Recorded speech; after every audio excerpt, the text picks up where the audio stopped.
yuridu wa bikumul yusra. Allah itu menghendaki mudah. Itu kalau kita maknani, itu gampang. Misalnya begini, ya ini yang ada nyata dalam sejarah. Ada berhala terpahat dari batu, namanya Lata, Uzza, Manat. Lata, Uzza, Manat. Terus ada yang beberapa yang namanya nggak disebut Quran, kata Hubal, kata apa? Hubal. Oleh orang-orang kafir jahiliyah, Lata itu disembah, dikatakan Tuhan. Uzza juga dikatakan apa? Tuhan. Itu kata Allah. In hiya illa asmaun samaitumuha antum wa abaukum, itu hanya nama yang kamu ciptakan. Makanya Allah ngendikan kalau barang tidak benar istilah kaburos kalimatan takhruju min afwahim. Niki rungokno nggih kanca-kanca terutama sing hafal Quran.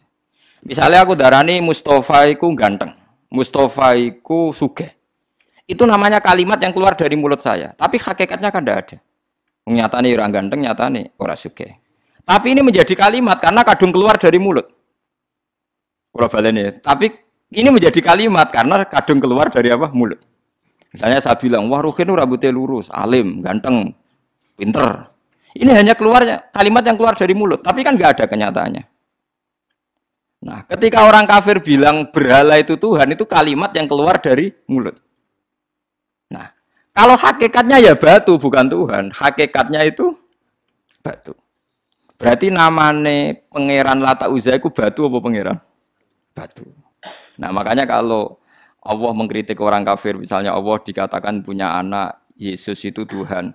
Ngendikane Allah napa kaburos kalimatan takhruju min afwahim. Sungguh kalimat itu satu kalimat yang salah, tapi yang kadung keluar dari mulut mereka. Jadi nomor dua, ada kalimat yang memang benar.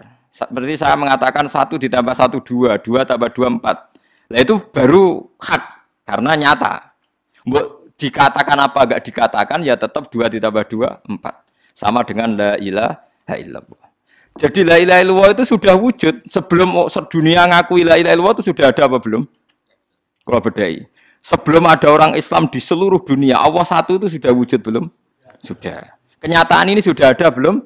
Sudah. Lah berhubung sudah kadung ada, kita hanya menyaksikan asyhadu, saya bersaksi, a'lamu, saya tahu. Karena sudah ada, makanya disebut fa'lam annahu la ilaha illallah. Wong sudah ada, kita tinggal tahu, tinggal bersaksi.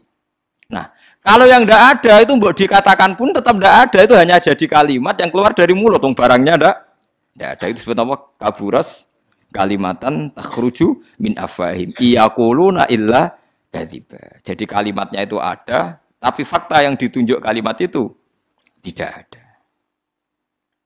Paham ya lah. Mulanya ciri utama agama itu kul ja'al haqqu wa zahaqal batil. Barang hak itu pasti ada, yaitu Allah. Barang batil ya pasti tidak ada. Pangeran telu itu tidak ada. Watu jadi pangeran ku ora ono. Santet ngasari dadekno aku mati ku ora ono. Mulane kula nek santet wong ora tau ndonga tolak santet. Wong cara kula santet mboten enten. Nah, percaya jajal kok sing mati ra kowe, paham gitu. Dini gitu. Memang enggak ada. Lho soal misalnya tapi wonten Gusti yang mati ana dome ning wetenge ngene. Ya sing ana dom. Iku jenenge ora santet ya biasa wedok. Lah nek mati kena santet itu biasa kepelitis truk ya mati. Kena virus. Cara kula dipanteni santet itu malah lambat, kadang 3 dina lagi mati. Cas pleng truk. Cas pleng meneh pesawat.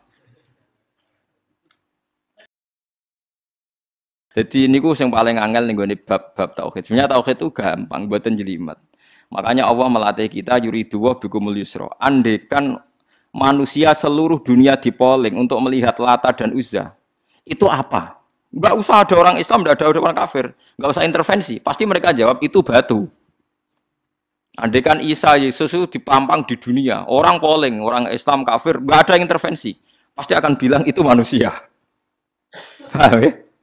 Tapi lewat rekayasa dicitrakan itu Tuhan. Lata Uzza dicitrakan itu Tuhan. Nah, itu disebut wa makaru wa makarawa. Jadi dimakru. Dia didesain sedemikian rupa. Misalnya di Yunani itu orang kalau bilang Tuhan itu akal, makanya bilang logos. Log itu logos. Tuhan itu arot. Niki rungokno aja sampai salah. Nah, salah kafir teman. Tuhan itu arot, Tuhan itu sifat. Jadi Tuhan itu tidak ada zatnya. Kemudian logos ini nempel di Yesus, kata orang Kristen. Sehingga logos. Logika akal. Makanya kalau orang filsafat darani Tuhan itu akal 1, akal 2, akal 3, akal. Makanya disebut logi, ideologi, log. Nah, pertanyaannya kemudian saat Allah itu arot, Allah itu log, kemudian belum ada tempatnya Allah bergentayangan di mana? Sebelum Yesus ada terus lalu Allah bersemayam di mana? Terus ada orang Majusi bersemayam di api. Nanti kalau orang kafir jahiliyah bersemayam di arca-arca itu. Yang orang kuno Majusi di mana, di gunung apa? Mungkin orang Sugihan di gunung Kawi macam-macam itu terus. Wah, itu kan terus jadi repot. Repotnya adalah kalau sifat itu harus nempel di zat. Dan zatnya mana nggak jelas. Itu satu. Nomor dua, sifat itu sama mausuf itu mesti dulu mausufnya. Nah, makanya kata ahli ilmu kalam, jangan pernah kamu mengatakan Tuhan itu sifat. Kalau Tuhan sifat nanti butuh nempel napa? Zat. Makanya terus kita diajari walillahil asmaul husna. Allah itu zat. Kemudian pada zat ini ada asmaul husna. Jadi mulai dulu Allah itu al-qayyum, zat yang berdiri sendiri. Nah, ini pentingnya ngaji. Ana wong alim-alim mesti wali. Ana wong alim ra wali, goblok-gobloke wong alim. Mergo seneng dhuwit. Kudune wong alim iku wali. Nah, Imam Syafi'i ketika disebut no wali si A, wali si B. Nah, aku ra wali ning dunya ora ono wali. Jadi idza lam takunil ulama auliya alillah fama ala wajil ardi min waliyin. Nah, ulama wis gak wali ning dunya wis ora ono napa wali. Karena hanya ulama yang bisa menjelaskan kenapa harus ada tauhid. Nah, ulama ngerti logikanya. Fa'lam annahu la ilaha illallah. Kamu tahu. Bisa diketahui itu karena barangnya sudah hak, sudah wujud. Kalau barangnya belum wujud kan tidak bisa diketahui. Misalnya begini. Berhala Lata Uzza itu yang bisa diketahui satu, bahwa itu batu. Karena batu itu wujud. Ya, batunya itu wujud. Tapi sifat ketuhanannya Lata Uzza tidak wujud. Makanya nggak bisa diketahui. Wong nggak wujud. Agar barang ra wujud kan nggak bisa nopo diketahui. Yang bisa diketahui hanya barang wujud. Makanya fa'lam annahu la ilaha illallah. Harus tahu. Tapi andai kan kita tidak tahu pun ya tetap Tuhannya Allah. Tahu atau tidak tahu. Nah, ini di sini Quran sering bilang kul aminu bihi aula tu'minu. Cek kowe iman, cek ora iman ini enggak ada pengaruhnya bagi wujudnya Allah ning zaman azali. Di kula baleni malih itu memang jadi dulu itu orang-orang terjebak ketika Tuhan ning Yunani dianggap logos log. Kemudian di Timur Tengah Tuhan itu dianggap satu arot sing nemplek, sifat sing nemplek ning berhala-berhala. Mbok ning gone daerah Majusi ning wasani sing nemplek ning napa geni macam-macam. Mon niku walhasil akhirnya semuanya itu kalah dengan tauhid sing digawa Kanjeng Nabi Muhammad sallallahu alaihi wasallam. Bahkan sekarang tiang Nasrani pun itu tidak pede dengan teori trinitasnya.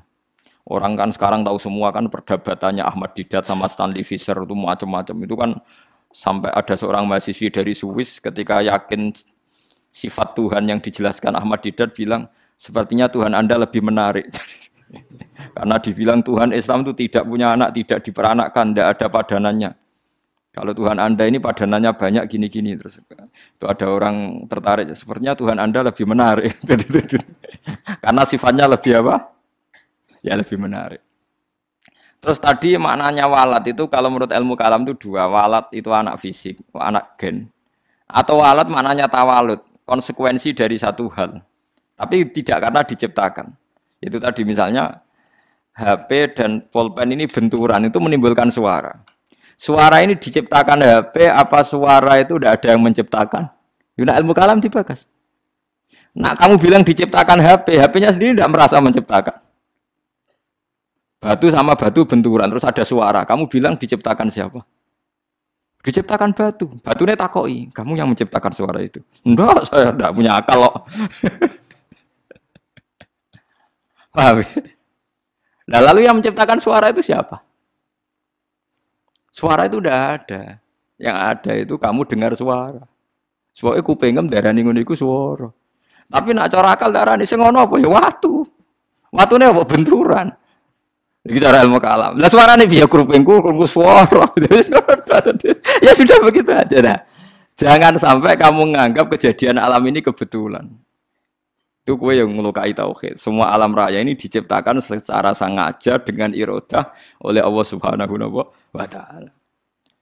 Jadi lam yatawallat min wujudihi syai'un. Jangan sampai kamu berkeyakinan setelah Allah wujud otomatis makhluknya wujud. Berarti wujudnya makhluk tanpa kehendak Allah. Itu keliru. Itu ya termasuk tawalut. Kalau kamu meyakini begitu berarti terjadi keyakinan apa? Tawalut. Setelah ada Allah otomatis makhluknya ada. Itu ya dosa besar. Kafir. Nah, cuma dosa besar tapi apa? Kafir.